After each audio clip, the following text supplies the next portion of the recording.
إن الذين اتخذوا العجل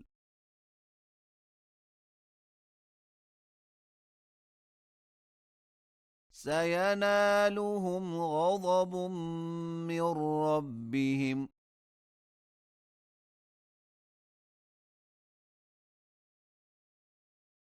وذلة في الحياة الدنيا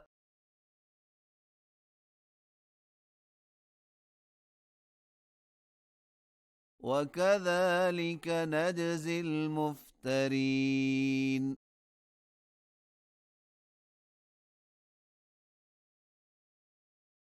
والذين عملوا السيئات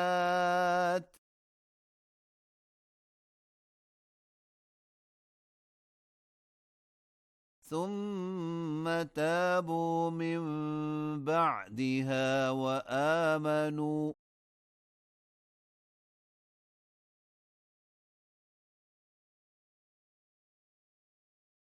إن ربك من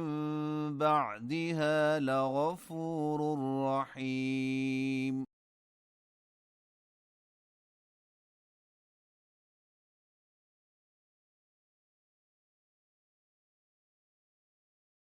ولما سكت عن موسى الغضب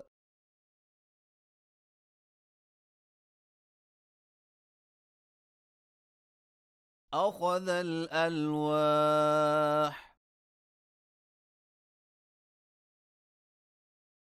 وفي نسختها هدى ورحمة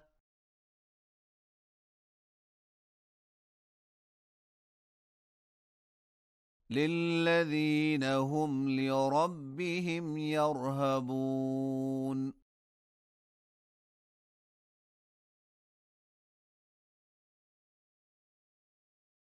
واختار موسى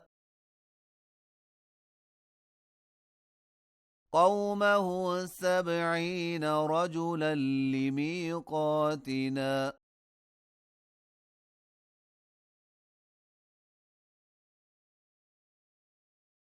فلما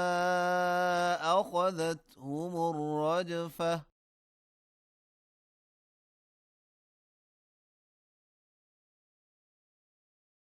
قال رب لو شئت أهلكتهم من قبل وإياي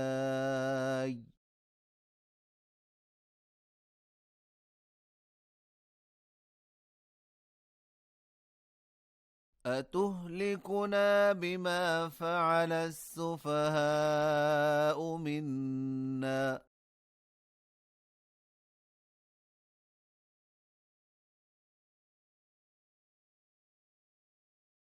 إن هي إلا فتنتك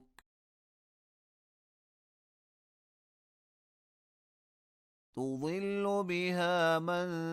تشاء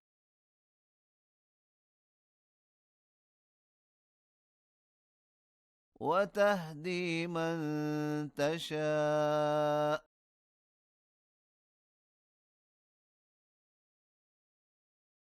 أنت ولينا فاغفر لنا وارحمنا وأنت خير الغافرين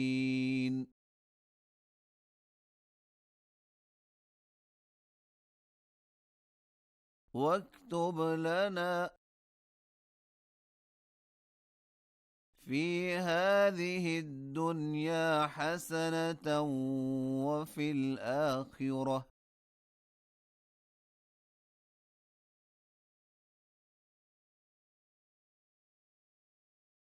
إنا هدنا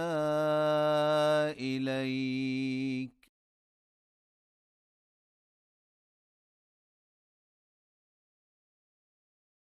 قال عذابي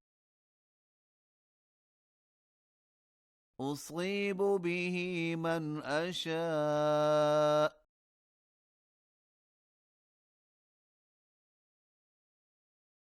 ورحمتي وسعت كل شيء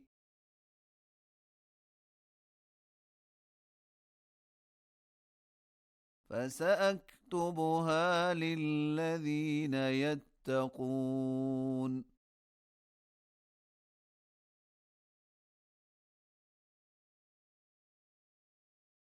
ويؤتون الزكاة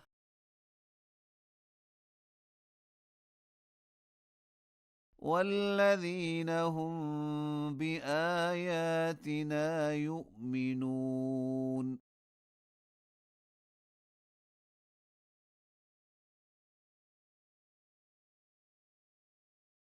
الذين يتبعون الرسول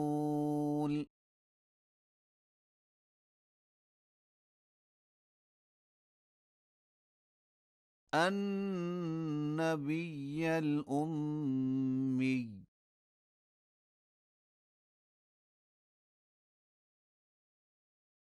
الذي يجدونه مكتوبا عندهم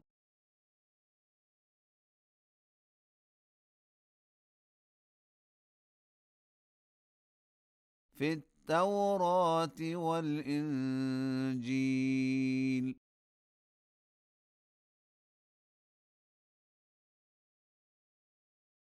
يأمرهم بالمعروف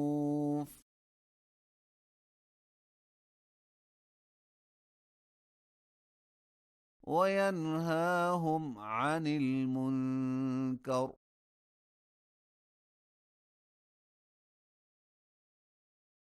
ويحل لهم الطيبات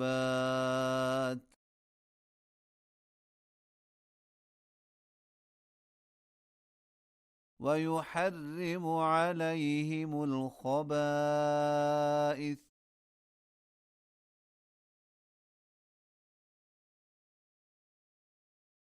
ويضع عنهم إصرهم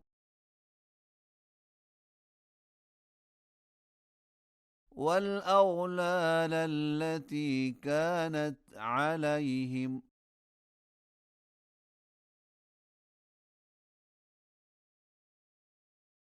فالذين آمنوا به وعزروه ونصروه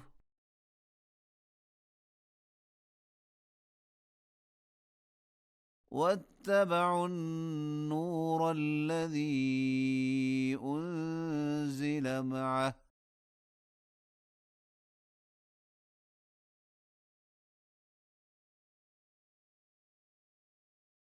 أولئك هم المفلحون